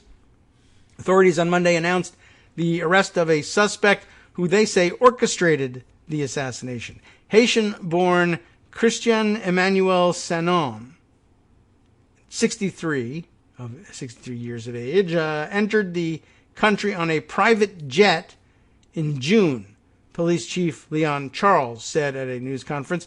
Haitian authorities say Sanon, I guess this pronunciation, Sanon, had hired the Florida-based company CTU Security, which they alleged recruited men initially to provide security for Sanon, though their mission appears to have changed thereafter. It certainly does. He came to Haiti accompanied by a few people in the beginning of June. These people were supposed to ensure his security and his business, said Charles at the news conference. He came with the intention, though, to take over as president of the Republic. So, I mean, I don't know if that's a legitimate business agenda. But I saw him elsewhere identified as a Haitian American and a doctor, perhaps, and living in Florida. But then, from June, he took off to Haiti and brought a private security force with him. And apparently somebody, it was open enough that somebody knew that he came with the intention of taking over as president of the Republic. No, I haven't read the reporting as to why he believed that was a possibility yet, but it's out there somewhere, I'm sure. 2 Colombian suspects who were killed in Haiti by the police also had links to CTU Security, which is owned by a Venezuelan national. We read about that yesterday. They have requested assistance, or rather Colombian police have requested assistance from the U.S. Interpol office to investigate the company's data. It's not clear that the men who worked as U.S. law enforcement informants wittingly participated in the assassination plot or were aware of the mission, the people briefed on the matter said. CNN has not been able to reach Sanon or his representatives for comment since his arrest. I would think that would be difficult. A delegation from the U.S., including representatives from the State Department and Department of Homeland Security, returned from Port-au-Prince on Monday and briefed President Biden. Biden said later on Monday that he was closely following events in Haiti and that the U.S. was ready to continue to provide assistance. Haitian authorities have provided limited details on the investigation, but the growing number of Florida connections to the plot appears to portray an operation at least partly hatched in the U.S. 3 American citizens have now been arrested in Haiti for their alleged involvement, according to State Department spokesman Ned Price. That may increase the likelihood that the U.S. Justice Department could bring charges against any of the U.S. participants in the plot. On Monday, the Justice Department said It would investigate whether there were any violations of U.S. criminal law in connection with the assassination. Senior officials have conducted an initial assessment, and the department would continue assisting Haitian authorities in their investigation. And that's the conclusion of this particular piece. But, I want to thank Andre Kimball, who has been corresponding with me via the Patreon messaging system. Gave us the Miami Herald piece that we read yesterday, and just sort of commenting, and I thought this was interesting too, now that we know about the not only the Colombian but Venezuelan connection, the Venezuelan ownership of, or alleged ownership of the security company. Andre was just saying, I found it interesting. I remember you, that being me, discussing on the show the failed coup in Venezuela last year, and now this. And with the old comment of, you can't make this, we'll say, stuff up. You can't, but the new corollary to you can't make this up is you don't have to, because there's plenty of people doing all of it for real, even if you can't believe that it's actually happening in this world. But okay, just sort of wanted to keep you up to date on how much more confusing the situation in Haiti is becoming. But a couple other things I wanted to share with you as well. Let's see. Including this interesting story headline here from the Washington Post. Let's see what we got here. The Republican Party's top lawyer called election fraud arguments by Trump's lawyers a joke. That's a quote, a joke that could mislead millions. And lo and behold, it has done exactly that. Yesterday, while we were conducting our show, we noted, for the record, I guess Pocket has changed the way that it opens up stories now. So trying to work around that. But we noted that the hearing in Michigan wasn't going very well. And I told you we would have a write-up for it, but it turns out that the write-ups are very long and involved. But Talking Points Memo had a running commentary on it. That's one that we might want to take a look at, or I'll certainly share with you, just to see just how badly the hearings went for the Kraken lawyers yesterday. But I guess a mark of that is that we're seeing reports in the Washington Post of top Republican lawyers who really basically did nothing to put a stop to any of this. Now, I guess, trying to distance themselves from it by saying, I knew it was a joke all along. This is Justin Reimer, or Reimer, R-I-E-M-E-R, the RNC's chief counsel, apparently, one who said this, and he sought to discourage a Republican Party staffer from posting claims about ballot fraud on RNC accounts, according to an email trail discovered by the Post reporters, as attempts by Donald Trump and his associates to challenge results in a number of states such as Arizona and Pennsylvania intensified. What Rudy and Jenna, remember, what's her name? Jenna, Ellis, Jenna Ellis, the traffic court lawyer who ended up as Trump's top attorney and all of this stuff. What Rudy and Jenna are doing is a joke, and they are getting laughed out of court. Reimer, whatever, a longtime Republican lawyer, wrote to Liz Harrington, a former party spokeswoman, on November 28th, referring, of course, to, well, you know, to who he said, Giuliani and Ellis. They are misleading millions of people who have wishful thinking that the president is going to somehow win this thing. It may be that he, actually contemporaneously felt that, but then November 28th is still late in the game. He probably should have been speaking up earlier, but that's just, I just want that on the background. The more interesting, I think, discussion was the updates over at Talking Points Memo. They did a whole live coverage thing on Trump's team Kraken is taking it on the chin in the sanctions hearing. I feel like I wish I had seen that thing live. That reminds me of, that there's at least a forum still available in this country where, like, actual facts and rationality can sometimes take hold and shake these people. if not out of their disillusion, then shake them hard and send them to prison afterwards, although we have yet to see. I mean, prison isn't in the offing at the moment for these guys. This is just a disciplinary hearing, and there's still some chance that they may say, well, they really believed it, whatever. But they certainly had a hard time yesterday, and it's good to see them have to argue their case in a forum where there's a judge willing to say, no, shut up, you're an idiot. Enough with this. What's your evidence? Well, the Constitution. That's not evidence. That's not. Just, do you have anything to say here? No? All right, good. Duly noted. Now, we still haven't heard what's going to happen to them, but it was fun and refreshing to see that being discussed yesterday. Let me see what they have for the rundown, and whether they do this in reverse chronological order. They do. But the top line bit here, U.S. District Judge Linda Parker, that's her whole name, now we only had Judge Parker yesterday, for the Eastern District of Michigan, holding that hearing yesterday on whether or not to sanction some of the loudest propagators of the most brazenly absurd conspiracy theories around the election. Parker denied a request from attorneys Lynn Wood, Sidney Powell, and others to have an attorney represent them at the hearing. So on Monday, the top pro-Trump attorneys who sought to cast doubt over the 2020 results appeared over Zoom regarding a measure of accountability over conspiracies about a stolen election. It ends with the last entry here, then dated 2:35 p.m. yesterday. But let's see how far down we have to scroll in order to get to the good stuff at the start. It's quite a ways, but let's share some of these things. Oh, load more. Okay. Well, to give you a flavor for some of this stuff, maybe we should just read it backwards, because I don't know if we'll get to the end if we do it this way. But, well, let's give it a shot. Man, this does go on.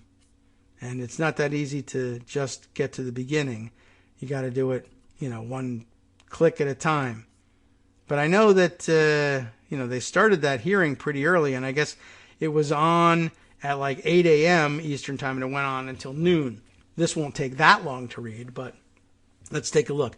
The whole Kraken team shows up for a sanctions hearing. The gang's all here, says Josh Kovensky, who's writing all these fun updates. He keeps them brief.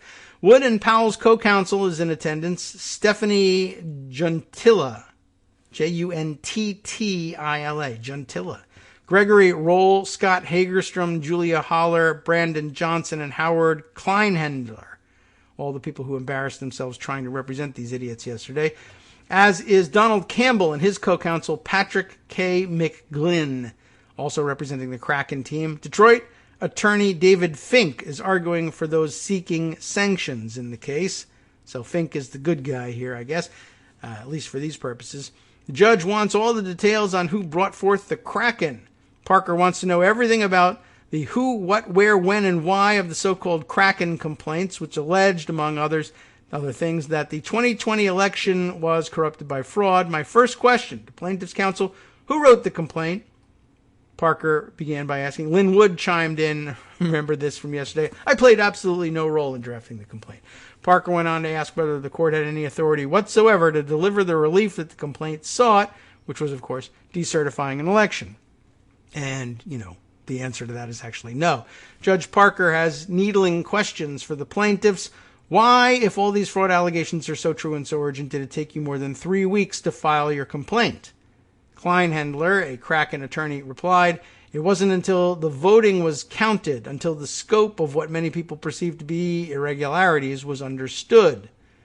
The judge also asked, you told the SCOTUS one thing and me another? Parker asked the Kraken attorneys just now about an assertion that they made in their brief to the Supreme Court. December 14th filing, the Kraken said that the subsequent relief would be pointless and the petition would be moot.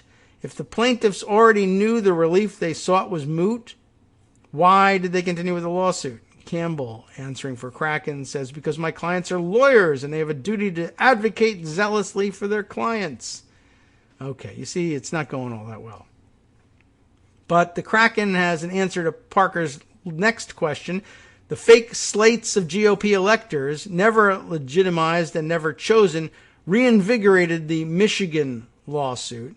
And that, Campbell explained, is why it was possible for the Kraken to say that the lawsuit would be moot before SCOTUS, but continue in Michigan. The competing electors created a controversy that, quote, reinvigorated the lawsuit, but Parker not having it. I've never heard this explanation about there being some reinvigoration about the electors being elected, in air quotes. I've never heard that. Campbell, in response and to utter silence, I've never heard of a federal judge using air quotes. Well, that didn't go very well for him. Fink, an attorney attempting to slay the Kraken, says Wood, Powell, and others did not dismiss the lawsuit after January 7th when the election was certified, and instead their next motion was on January 12th, and on that date they asked for an extension. This comes after Campbell, the Kraken attorney, kept interrupting the judge to the point where Parker had to tell him directly to stop talking. Kleinhelder, also working for the Kraken attorneys, is trying to get the last word on the argument over whether the complaint was moot. The fake GOP electors from Michigan, he argues, were real because they said so. All 16 electors, Michigan electors, appeared before the Capitol that they weren't allowed in, and they decided to hold a vote. That is based on their rights under the 12th Amendment. Parker, though, bringing the discussion back to reality, whether to sanction the Kraken. Do you believe that a lawyer has a legal obligation to review the plausibility of the facts alleged in the pleading before signing it and filing it? She asked Campbell. He said yes, because he couldn't answer any other way. Parker is now asking which lawyers read which affidavits filed as part of the lawsuit. Lynn Wood, of course, saying, I didn't do anything here, but he is the Kraken promoter-in-chief, as Kovensky says here, with his name smack dab on the Michigan complaint, now denying any involvement. I didn't read it before it was filed. I, generally indicated I was amenable to it, but I would be available to help Sidney Powell. But he apparently is trying to claim that he was surprised that his name was even on there. Fink, for the defendants, pointed out here that Lynn Wood was served by mail and email in the lawsuit, broadcast on social media regularly his involvement in the Michigan suit. Any other representation by him is blatantly false. Fink went on to point out that Wood had tried to burnish his credentials in a separate Delaware lawsuit by referencing his involvement in Michigan. So, yeah, not really going to fly here. Parker calls out Lynn Wood on his attempt to wriggle out of sanctions. Sidney Powell saying that Lynn Wood gave permission for use of his name. This is interesting. The judge says, tell me about Spider, S-P-Y-D-E-R. Judge Parker wants to know about Joshua Merritt, a.k.a. Spider, the anonymous military intelligence expert that backed up some of the Kraken team's wildest claims. We read about him being the white hat hacker hired by that group that worked out of the airport hangar in Texas. Well, Kleinhelder says he's keeping up the shtick here, declining to reveal the identity of Spider because the source is a confidential federal informant. He trained with the 305th, whatever that's supposed to say. Kleinhelder says gravely he offers to brief Parker privately, but not in a public setting. Parker then goes through all the affidavits and wants to know who read what and who signed what. Kleinhelder now asking for Spider to be allowed to testify in a bid to stop sanctions. Judge continues pushing. You can see that it's just not going well here, and we're only up to like 10:44 a.m. So I'll share it with you. You can read for yourself since our third break is coming up, and at this point we'll want to jump back to let Joan in and discuss what's going on her agenda, happening on Capitol Hill, etc. But it's very interesting to read. It would have been very interesting to watch live and comment on, but I don't know if we could have made a coherent show out of it. But the best write-up, I think, is the minute-by-minute recap offered by the Talking Points memo folks. Because really, what was so fantastic about it, from what I was able to glean from everybody tweeting about it, was it was just great to see these people taken out of the press conference setting where they can just make any sort of ridiculous claim that they want and put in a courtroom setting where a judge can shut them up and sanction them on top of all that. I really hope that comes to pass, but it was fantastic to see them debating in a forum with some real rules for once.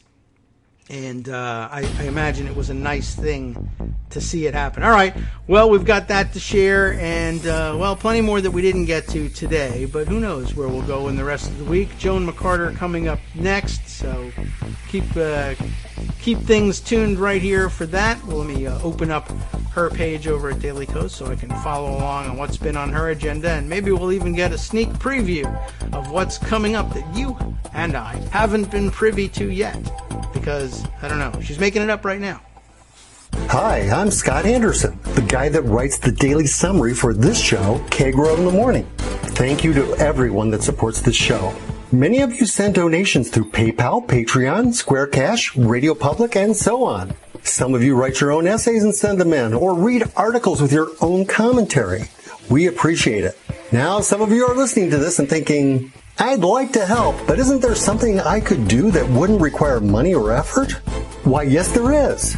You can just like us. On Daily Kos, they call it the recommend button. YouTube has a thumbs up. There are hearts and likes and love buttons. Tap our love button. Tap our love button every day.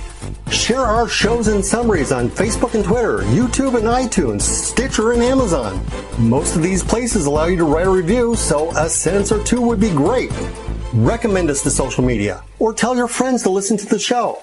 You aren't just helping us, you're helping them find their new favorite thing to listen to. You could change the world. So thank you in advance from me and everybody else in the world.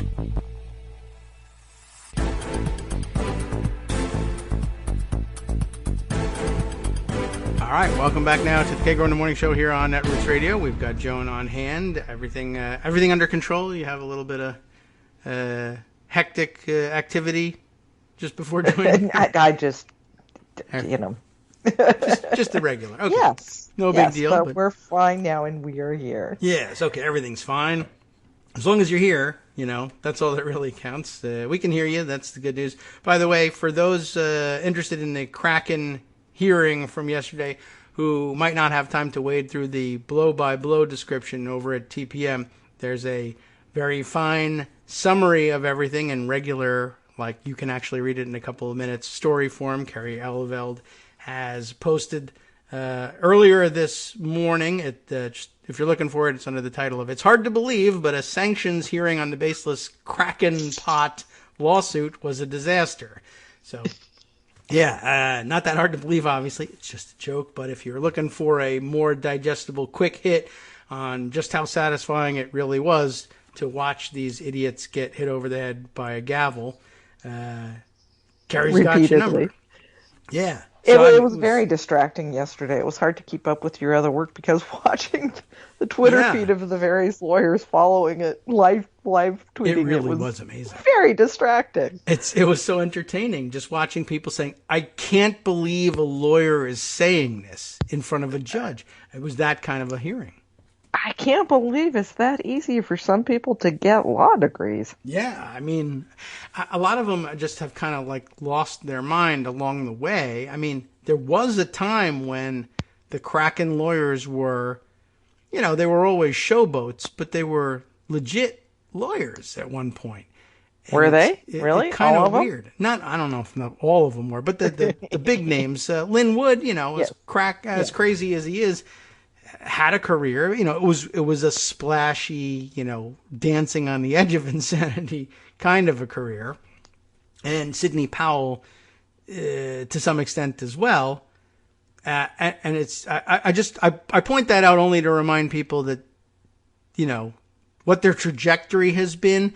And I was reminded of it actually by watching the other day, Jonathan Turley tweeting about, I don't know what he was tweeting directly about or in anticipation of this sanctions hearing or what, but basically doing a Kraken style or a defense of the team. And I know he's been in a downward slide for a while, but like if you want to see it happening in real time, Jonathan Turley is a chaired professor. Yeah. And I mean, we all watched what he did during impeachment, but I guess I just thought it was performative, contrarian stuff to get his name in circulation, but he's really plummeting down the Linwood, Sidney Powell Kraken hole here. Glenn Greenwald. Yeah, yes. I mean, that's right. You're 100% right. There was, a time when they could put together a coherent argument about things, and I don't know what exactly did it, but it's weird, and I guess it's infectious, and we should be working on an mRNA vaccine for it, because I don't want to get that. It's like a zombie disease. Kill me before I get to his point. Wow. Yeah, I remember, a decade ago, more than a decade ago, having some discussions with Glenn Greenwald that were productive. Yeah, I mean... where he was making very good points about executive overreach in the Bush administration. Yes. And against torture. And he... I don't know. Well, anyway. Yeah. Oh, of course, I remember having some conflict with him even at that point, too. But what was interesting to me was that the conflict was about him saying, oh, you're exaggerating how bad these authoritarians are. Right. Well, geez. Right. I mean, that's a conservative, cautious approach to things. And then just, he went bananas. So it can happen, and it does spread, and I guess it's contagious. And I don't know whether it comes from what you read or what, but I mean, Jonathan Turley is, like I say, tenured professor at GW. He's teaching, there's students which he's is responsible very for. scary. Yeah. I don't know. Well, anyway. Like we didn't already have the Federalist Society to deal with. Now we've got... Right. Now we have a Q version of Federalist Society on top of it all. So, yeah, we may be in Which trouble. is a nice segue into what we were going to talk about last week, but didn't have time. All right, then. Let's do it. It was Judges. Yay! Right.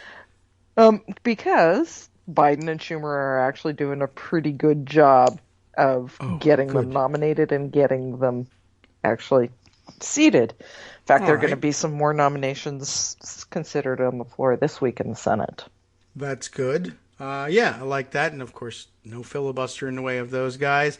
And I guess, does this mean that we're not dealing with blue slips again? I never really did see a resolution of what that was going to be, but I guess if they're moving... Durbin was going to disregard or not use blue slips for appeals court judges, but still consider it for district court judges. And I don't know, whether we've had the issue of district court judges in Republican states come up yet. Okay. Whether that's the issue or what. But at any rate, Biden had more confirmations before July 1st than we've seen in decades. Okay. Well, good. He had 7 judicial confirmations by July 1st this year. All right. If it's not Supreme Court justices, it's at least the feeder courts to the Supreme Court. We don't know what's going to happen there, of course. It appears that our friend Breyer is not going to step down. He's not going to retire. Yeah. So we don't know when we're going to have another seat on the Supreme Court open, and we don't know whether, we're going to be able to fill that seat. Right. Depending on how the midterms work out next year. So, anyway. Yeah. What he's doing now is really good, including some nominees who are extremely diverse. A lot of women, a lot of civil rights lawyers, a lot of public defenders, younger folks, not all of them, but a lot of them. A few corporate ones have pushed through, but certainly it's not all been corporate, which is great. Okay. Yes. That's a big Or change. prosecutors. Yeah, that's another big one. Another big feeding job into the judiciary. So he's really working hard to diversify the courts, and all credit to him for that. And Democrats for recognizing that needed to happen. Yeah, because that wasn't an obvious change that they were going to make for years. I guess maybe decades even. Democrats have followed that pattern of, well, essentially one of trying to find judges that weren't going to cause controversy, although for most of that time there was a filibuster in place that would have stopped or could have stopped controversial nominees, but not even, well, nominees about whom a controversy was created. Republicans decided to make controversial. Right, there we go. Because very often they were the furthest thing from controversial because they were, in fact, they had eyes on joining the federal bench or moving up on the federal bench, and they were carefully cultivating their careers, curating their careers so that they wouldn't be controversial, but it didn't matter, and Republicans called them controversial anyway. But yeah, one of the ways that they sought to avoid controversy was by saying, well, like we're seeing a revival of this thing again, unfortunately. Well, Democrats want to demonstrate that they too can be tough on crime and will nominate prosecutors, right? As opposed to, there are two sides to criminal prosecutions, or rather criminal cases. Criminal justice. Yes. Yeah. Right. Isn't there a famous television show that talks about the two sides? Anyway, right. If I could just remember what it was. But yeah, it really threw things out of balance for civil rights and for criminal procedural rights as well, because even the Democrats who were being nominated as more or less liberal judges came from a prosecutorial background. And there's valuable input to be had from people who deal with defendants all the time. Mm-hmm. So you're right. Great.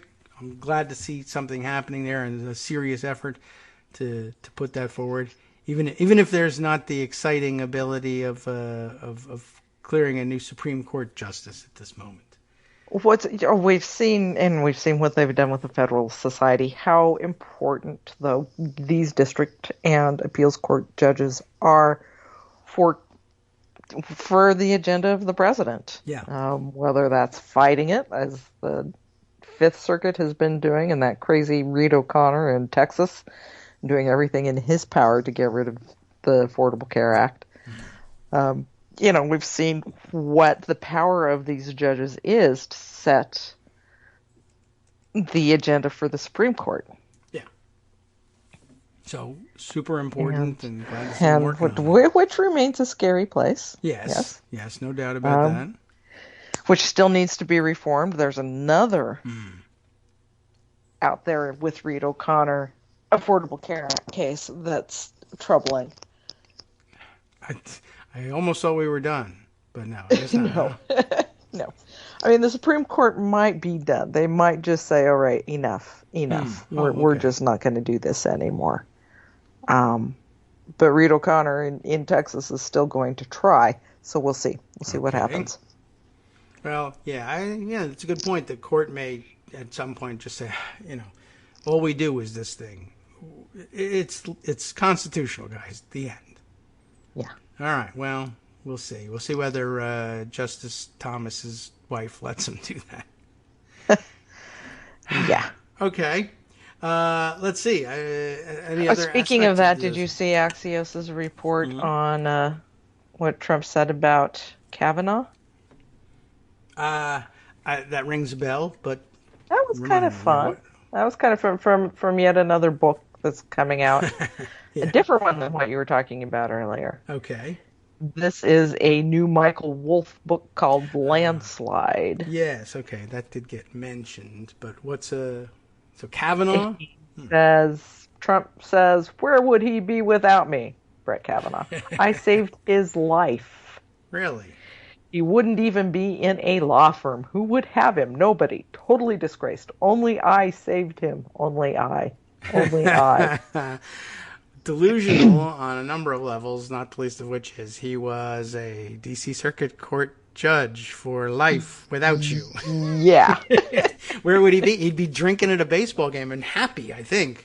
Yes, he'd have a beer in hand. Yeah. I mean, I'm almost enough to make me feel bad for Brett Kavanaugh that his life's been ruined by Donald Trump, but, well, let's see. I don't think I did. We didn't note that on the show, that's for sure.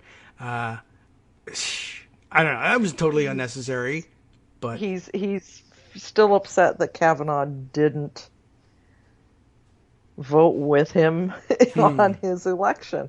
And he did try. We will say that in one of the early cases, Kavanaugh sort of tried to leave a window open for Trump to contest the election. Yeah. But, yeah, I wonder what he would say about that if he were free to talk about it. Because I think, I guess it would be like, I left the door open, but, I mean, you have to have good lawyers. You still have to have a good lawyer to win a case. And you still have to have a leg to stand on. Yeah. It was pre-election, one of the decision, I can't remember which, it was a Pennsylvania case, I think? I don't remember for sure. I'll have to go back and look it up. It's starting to come back back to me. I did write about it. But yeah, Kavanaugh did sort of leave a Bush v. Gore door cracked for Trump, provided he had a leg to stand on in terms of the actual ballot count and having halfway decent lawyers. Yeah. Yeah, I think now it's starting to come back to me that it was maybe about the question of whether or not it was constitutional for the Board of Elections to change voting procedures. That was it, yes. Yeah. And I mean, that was at the heart of their constitutional claims. So, I mean, leaving the door open to it was extraordinarily dangerous. You just needed to find people who could formulate an argument as to why the Constitution's definition of the role of the state legislature in setting the rules was this expansive reading that Republicans wanted, as opposed to the very simple and straightforward black letter of the law thing that conservatives usually argue for when they're talking about original intent. So yeah, he gave them every opportunity, but they hired Kraken lawyers to do the work, and that just doesn't work. You got to get somebody serious, and I'm sure Kavanaugh was like, I don't know. I literally laid out a red carpet for you, and you guys just wandered off drunk with Rudy Giuliani. I can't argue the case for you. That's pretty much it. Yeah. But for whatever reason, Trump is not going to forgive him. Fine. What do I care? Good. He's not happy about Gorsuch and Coney Barrett, according to Michael Wolff in his book, but he really, really, really hates Kavanaugh. Okay. He just really thought they would just award him the Nobel Prize and give him free food for life or something. I don't know. He said as much, essentially, when he nominated Coney Barrett. Yeah. Said this is, she's going to keep me in the White House, essentially. Yeah. And he wasn't talking about indirectly. He thought that they I guess now we know, if he's mad with those three, he just really thought they would just say, I don't know what the reason is. It's just, I hereby find that he's president. Court's adjourned. Right. Well, surprise, it doesn't really work that way. For a guy who spent so much time in court and has been so uncomfortable there in the past, I'm surprised that he thinks that these things are doable. And why doesn't he think, with all my money, how come I've never been able to make the law really actually go like that? But I guess on taxes, because the system is rigged against him. Yeah, that's it. Even though, the whole reason he's who he is that the system is in fact rigged in favor of him, but the civil side, I guess. Now he's a criminal and he finds it's actually quite difficult. Oh well. Well, that is remarkable that he's actually mad with those guys. I don't know. There's just never enough for him. He's very disappointed in him. Right. Okay. Well, it's too bad. He really did go off. Practically every senator called me, he said. I said, cut him loose, sir. Cut him loose. He's killing us. Kavanaugh. I said, I can't do that. Right. The people who could impeach a justice are calling me saying I should cut him loose. Right. That's exactly what this could be another McConnell thing, because, of course, Kavanaugh was a McConnell. Wasn't he? Am I thinking of a different one? I'm thinking of a different one. I don't know. Was he involved with McConnell? Was he on staff? Is that what you're thinking? I don't know. That was a different. It was a different one. Okay.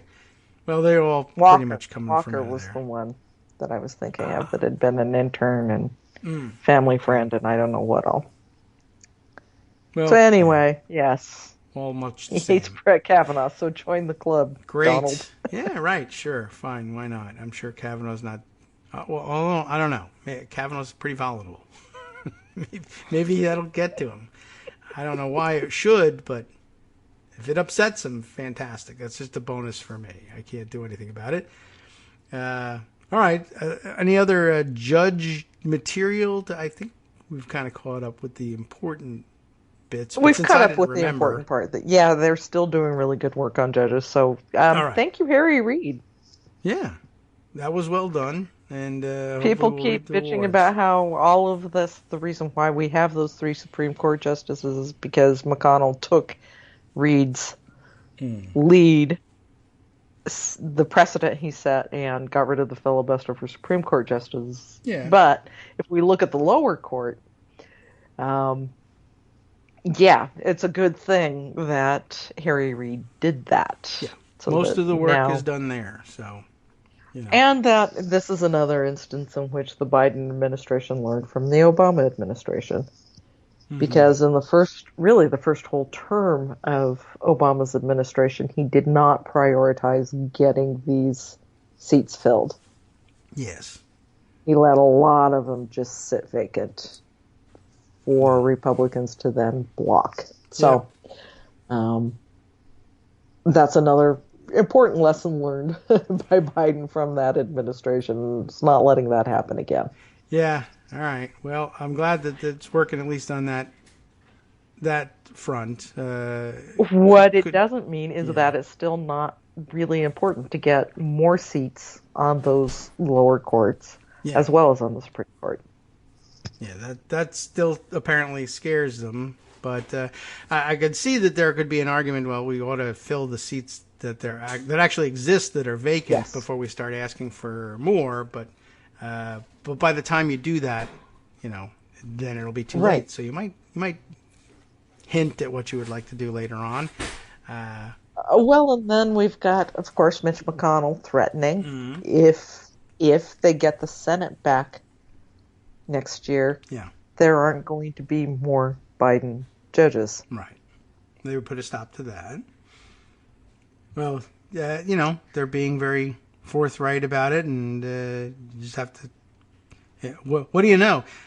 Eliminating the filibuster brings issues directly to the fore, and people will be presented with a direct choice about which direction the country ought to take, and maybe decide accordingly. It might not be such a bad thing. Might not be such a bad thing. I hate to lose it. And that kind of, sort of, takes us to Texas Democrats. Okay. Kinda. I'll allow it. To speak like a judge. Who have... Great. I hate to say fled this state because what they did was not fleeing. What they did was preventing a special session in order to enact horrible voting restrictions. To fly to D.C. to lobby the Senate to finally get rid of the filibuster and pass the For the People Act so that states like Texas can't pass more egregious voter restrictions. Yes. I saw and that. It's almost looking like this was kind of something planned. Because Biden today is making a speech on voting rights.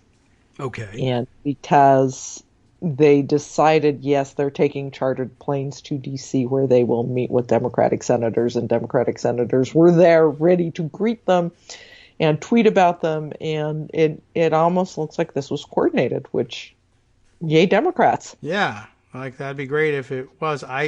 It happened very quickly, and we knew that the Texas Dems might very well be forced to do something like this, but I guess as late as yesterday, I think, in the morning, I thought I saw Beto O'Rourke suggest, all right, well, if they're going to leave the state in order to prevent a quorum for passing this terrible bill, they ought to use their time in D.C. and assemble on the steps of the Capitol and lobby for getting some protection via filibuster reform. And then they did it. So the fact that it happened inside of a day, I thought, that's a good idea, but he's proposing it too late. But I guess they actually had something planned out after all. I can't imagine that they all woke up and read his comments on Twitter and said, yeah, here we go. Because that's a lot of senators and a charter and all that stuff. So they knew, I guess, at some point, even if not, last week necessarily, that they were going to do this. But it's a great plan to highlight the issue and a good opportunity for probably some fairly conservative Dems maybe to show up and get an opportunity possibly to talk to the holdouts in the Democratic caucus here, just in terms of, I know you want there to be a bipartisan agreement on this stuff, but here's what is going on in the states, and you can relate West Virginia, Texas. You probably find that easy to do. Here's what's going on down there. There's no bipartisanship in passing these things. I'm here because there's none. And you would think that would be a particularly easy case to make for Sinema.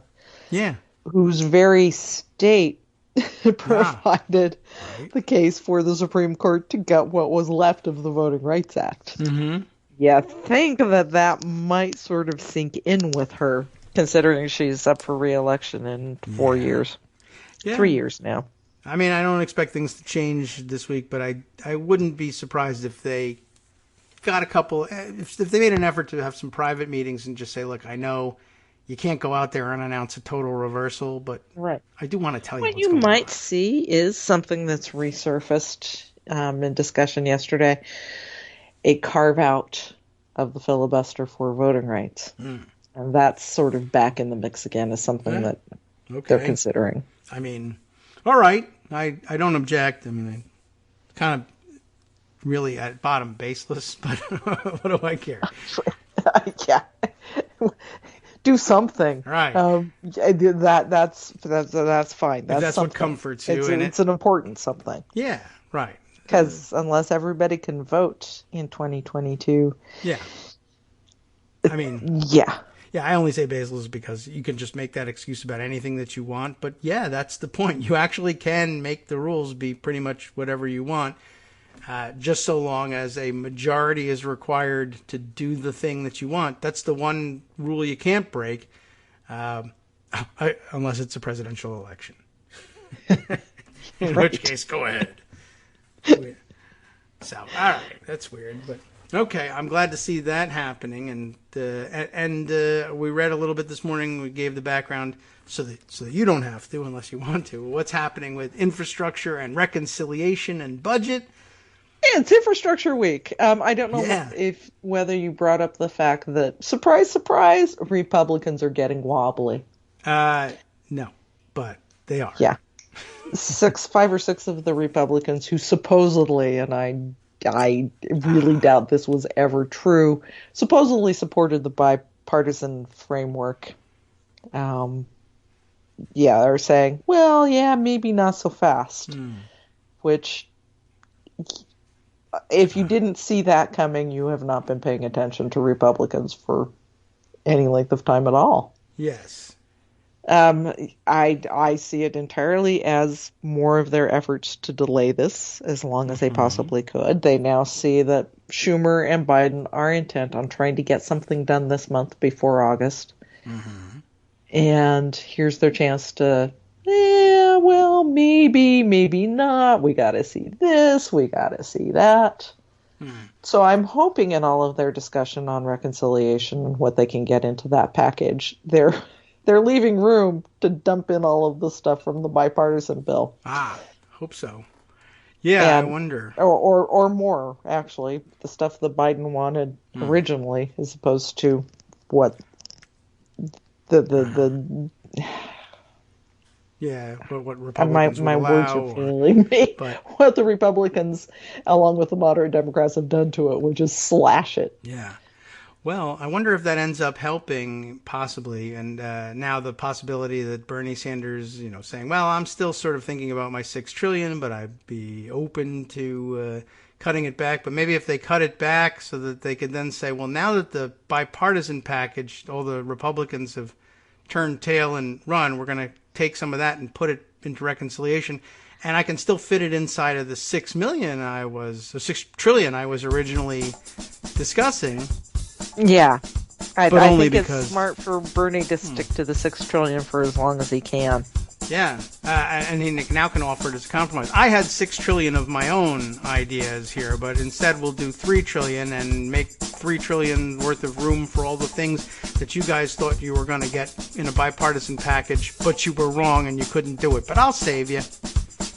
Come on in. Together with us. It would be a nice move. It would be a really nice move. See if it can happen. And we'll know by next week. Probably not. No, but at the end of this week. Not, but possibly. We'll hear about what's happening. And you've been pushing for them to put off recess and get it done. And they're starting to talk about at least reducing their recess. And maybe that'll work. The Senate is anyway. Yeah. That'd be fantastic. As of now, the House is still it's going to be gone all of August until the 20th of September. So, yeah. Well, that's probably going to change. Wow. Okay. Well, we'll keep an eye on that. They may just be in the position of saying, "Well, let's see what the Senate does, and then if they deliver, we'll do the same." All right. Well, very good. We'll check in again next week. Thanks for coming by today, and thanks for remembering that it was about judges. There was just no way I was going to do that.